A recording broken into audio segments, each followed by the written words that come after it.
Olá, eu sou Matheus Marques, engenheiro químico formado pela UFRJ, e hoje nós vamos falar sobre os equipamentos térmicos mais usados e mais comuns encontrados na área de transferência de calor, que são os trocadores de calor. Trocadores de calor são basicamente equipamentos que nós usamos para trocar calor entre dois fluidos, um que vai estar numa maior temperatura e outro que vai estar numa menor temperatura. E os trocadores de calor, eles podem ser classificados, beleza? Então, a classificação dos trocadores de calor pode ser dada da seguinte forma. Vamos primeiro colocar aqui o título da nossa aula. Trocadores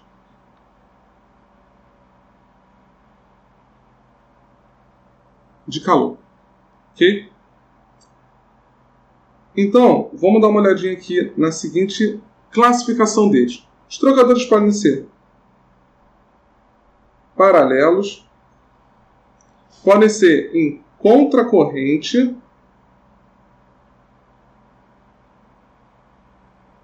podem ser cruzados, com ou sem aletas,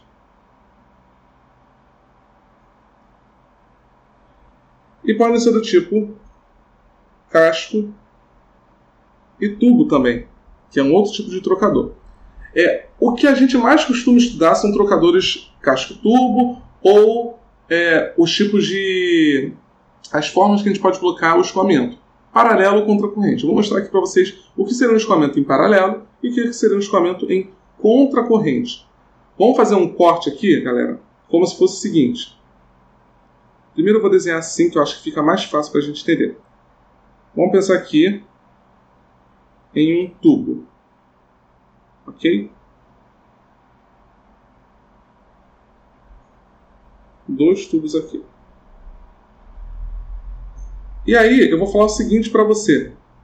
Que do mesmo lado desse meu tubo vai estar entrando um fluido quente e um fluido frio. Ok? Quando isso acontece, nós temos um trocador de calor em paralelo. Paralelo. Ok? E quando nós temos o contrário, então vou pegar esse desenho aqui, vou copiar, e vou usar a mesma estrutura, porque o desenho não muda. O que acontece se eu agora faço isso aqui, né?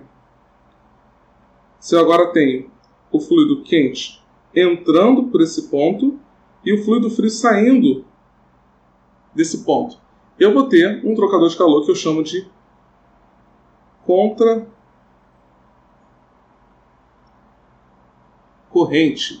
ok?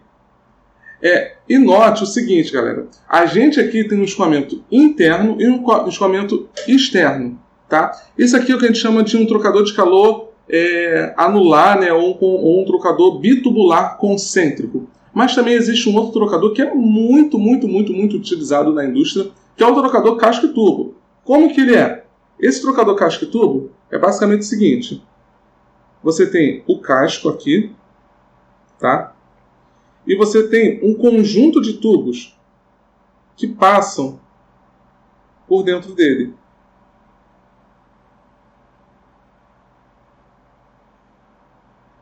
Isso aqui são os tubos, ok? E o que acontece aqui? Nós temos o que nós chamamos de chicanas.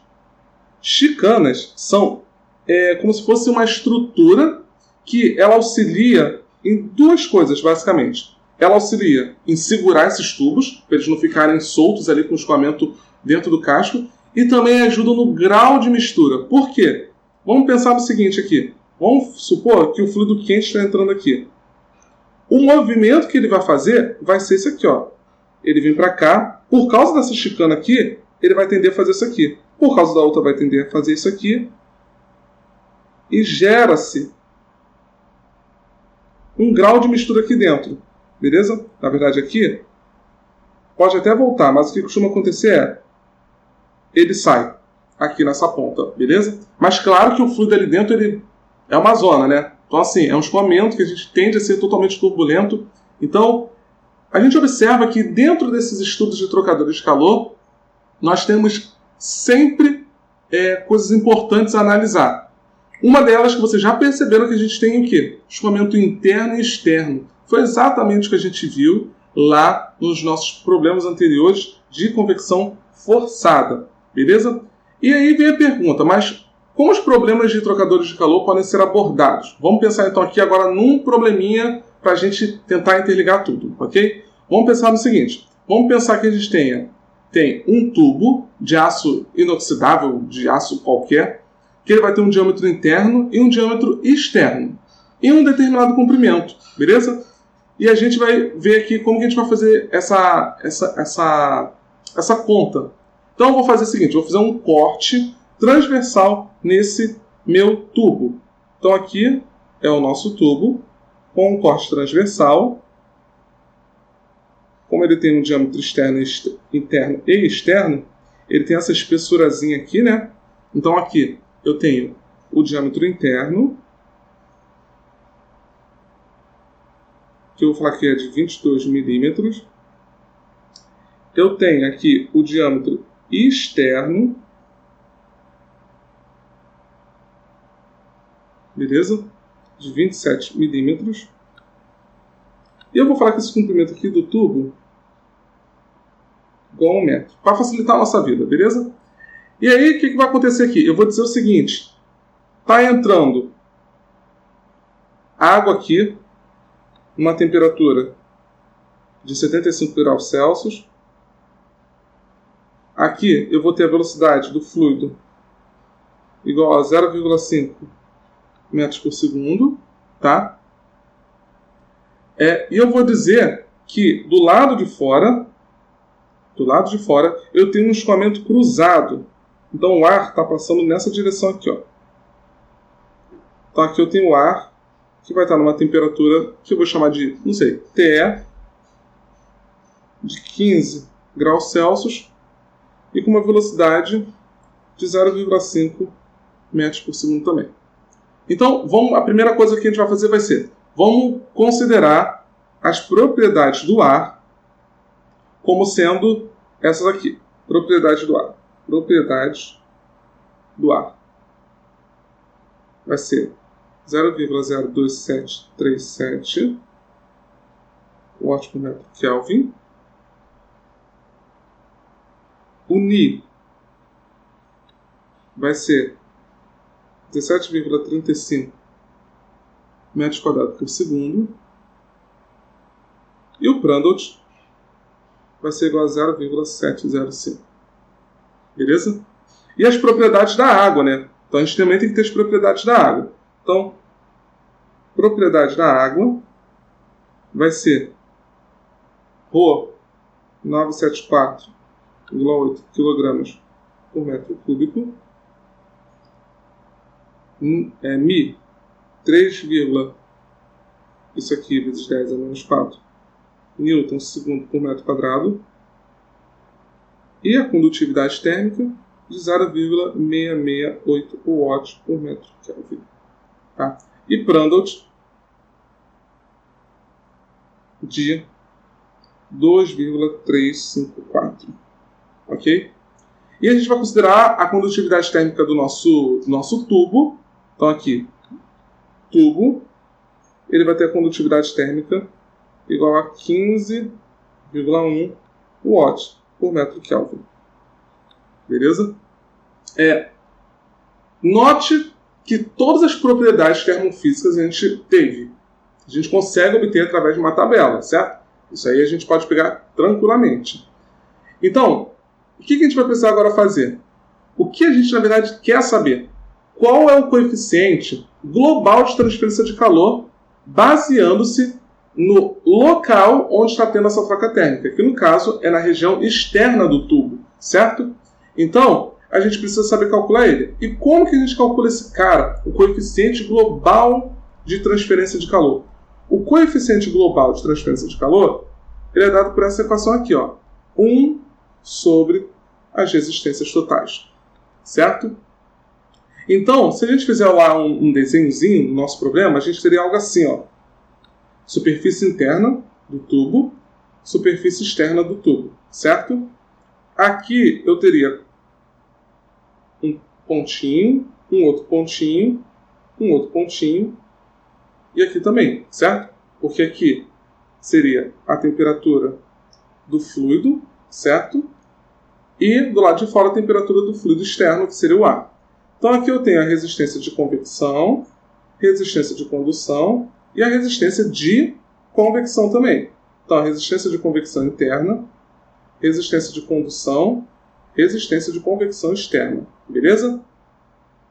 Então o coeficiente global, ele vai ser o quê?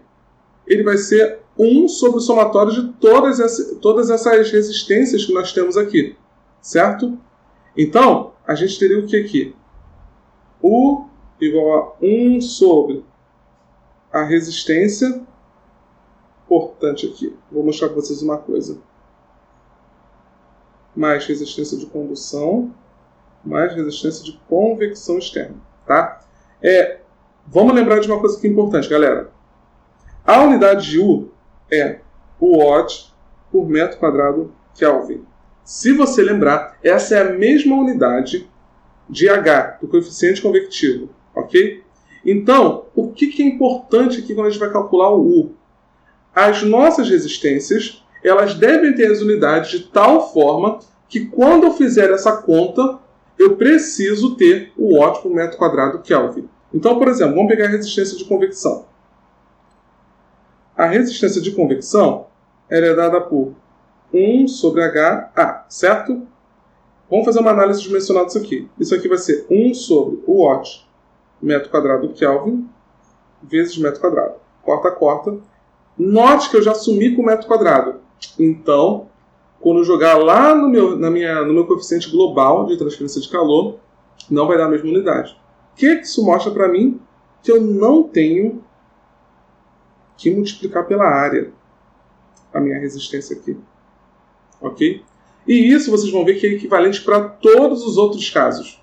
Para todas as outras resistências. Tirando a resistência de contato, que ela é um pouquinho diferente, tem que analisar ali como que ela foi dada para você. Mas de forma geral, essas resistências de convecção, de condução, a gente não precisa multiplicar pela área quando a gente está calculando o coeficiente global de transferência de calor. Então isso aqui eu posso falar que é assim, ó, 2 linhas, certo? Igual a gente tinha visto lá no iniciozinho, qual era a nomenclatura quando a gente usava essas 2 linhas, beleza? Então, o cálculo do coeficiente global de transferência de calor, ele é dado dessa forma, ok?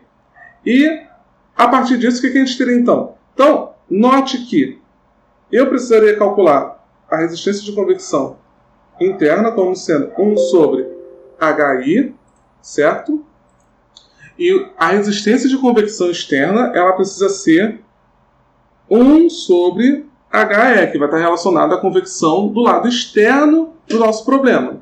Note, então, que eu vou precisar usar todas aquelas coisas que a gente viu da parte de convecção forçada, porque note que aqui é uma convecção forçada, não é uma convecção natural. Então, eu preciso calcular esses caras. E como é que eu vou calcular esses caras aqui? Novamente, a gente seguiria lá um passo a passo. A gente teria que, primeiro, calcular o valor do Reynolds, para saber qual é o escoamento que eu estou tendo ali dentro. Então, por exemplo, será que eu estou tendo um escoamento turbulento? Não sei, vou precisar calcular Reynolds. Então, por exemplo, se eu calculo o Reynolds do diâmetro interno, do escoamento interno, o que eu vou ter aqui? Substituindo os valores, né? A gente vai ter 28.625. Isso aqui é turbulento pra caramba, tá? E aí, eu posso pegar uma correlação de Nusselt apropriada para escoamento interno e calcular quem vai ser o valor do Nusselt.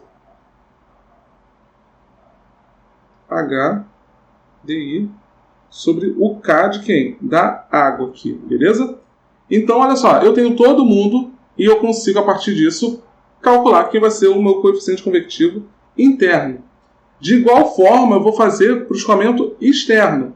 Para o escoamento externo, eu vou calcular o Reynolds, vou ver se é turbulento ou laminar, e a partir disso eu calculo, identifico qual vai ser a minha correlação de Nusselt apropriada para obter o coeficiente convectivo, né? E assim a gente terminar o nosso problema e calcular o coeficiente global de troca térmica, beleza? Isso então é só uma introdução de problemas de trocadores de calor. No próximo vídeo, a gente vai ver 2 métodos que nós podemos utilizar para a resolução de problemas com trocadores de calor. Um é o ENUT e o outro é o que a gente conhece como sendo o método MLDT. Então, eu espero vocês na próxima aula, galera.